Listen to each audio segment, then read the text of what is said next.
Hi everyone, this is Hiba from My Little Journal, and today I'm back with another Rediscover Your Stamps with the amazing Sarah Scraps.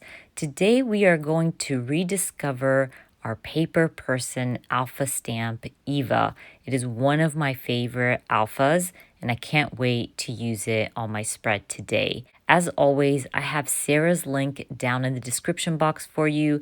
I definitely recommend to check her out because she uses the stamps in a totally different way, and it's really a great way to kind of help you rediscover some of your favorite stamps or some of the stamps that are in your stash. So let's get to it. I'm going to be working in my traveler's notebook. I'm going to be documenting 3 photos of my favorite iftar throughout the month of Ramadan. And I'm going to use the alpha stamp to stamp out iftar right in the center of my traveler's notebook spread. I really want it to be bold, and I want it to kind of, when you look at the spread, it's the first thing you see. And these alphas really help that because they're large, they're bold, and they're just plain beautiful. So I'm going to go ahead, stamp out iftar, and then I'm going to use this stamp set from Studio Calico to add on my mind. So basically, I'm going to have the whole title say Iftar on my mind.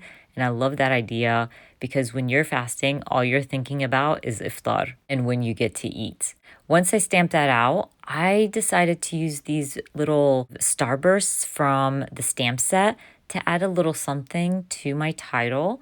And I love how it just added some cuteness to my alphas. And then we're going to set my photos on the spread. I didn't have a clue how I was going to do this. I knew I wanted to add probably like an arrow pointing from iftar to each photo. And so I just went ahead and added my photos, didn't stick them down yet.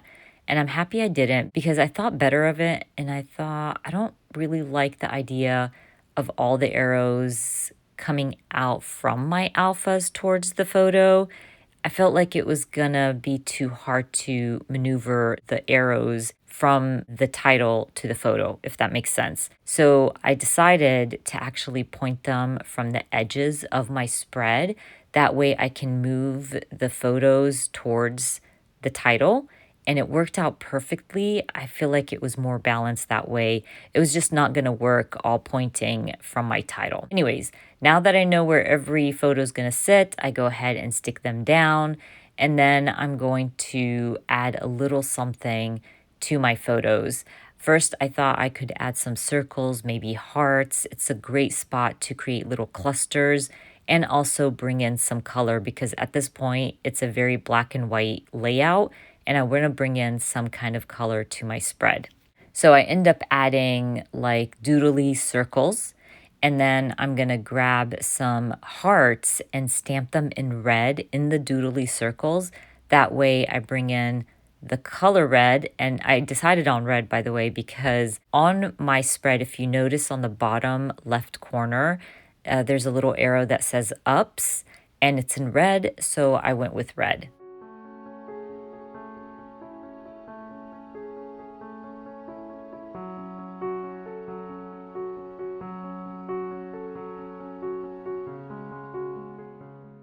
I also want to bring in some type of texture. So I'm going to go for my puffy stickers. They are my go-to when adding some texture to my spread. I end up adding the days of the week because this all happened on a weekend. So I used Saturday through Monday to add to my photos. And I want to add some journaling. So I'm going with my Heidi Swap Stamp Society. This is a subscription stamp set. I love it. And I love the little journal card. So I'm going to stamp that, and I'm going to use that to hold my journaling. Now, the stamp set, you can use little things to add into your journaling card. So I'm going to end up stamping 2022, the number 4 for April. I'm also going to stamp True Story, and then I will just type out my journaling on my transparency paper and add that in the little box. Now I'm going to keep this pretty simple. I want to finish up my spread by adding more color and more clustering to my photos. So once I'm done with my journaling card, I'm going to grab my puffy stickers again and add more color around my photos to add that cluster look and to add some color. And I will finish up my spread by adding another arrow pointing towards my journaling card, and then I call my layout done. Don't forget to check out Sarah from Sarah Scraps. I'm going to be adding her link down in the description box for you. I hope you enjoyed my little rediscover your stamps video here, and I hope this video inspired you to rediscover some of your stamps in your stash and use them on your spread. Anyways, you guys, I hope you enjoyed watching this video, and if you did, please give me a thumbs up.